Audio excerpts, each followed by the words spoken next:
هنا هنوريكم فيديو لأعظم اتنين وأعظم من أنجبت الكرة المصرية عموما، للاعبين كانوا مكسرين الدنيا في فرقهم ومع المنتخب، ولعيبة بجد كانت بتمتعك وصعب تعوضها لغاية النهاردة ومش هيجي زيهم، ولما يجوا زيهم هنبقى نقول اسمع. كانت عمره ما يكون محظوظ.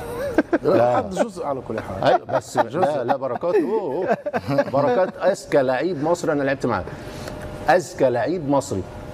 بركات ده اللي ما خدش هو المفروض يلعب جناح، بيلعب زي باقي، احنا بنسميه زي باقي، يلعب جناح، وبعدين يلعب ظهير، يلعب تحت المهاجم. لا اذكى لعيب مصري لعبت معاه، ومهاري فين السرعه وفين المهاره والشمال واليمين، ويحطها لك في البعيده ويحطها لك في الضيقه ويديك كوبري. تريكا افضل لعيب كوره انا لعبت معاه من ساعه ما بدات العب كوره لحد ما بطلت.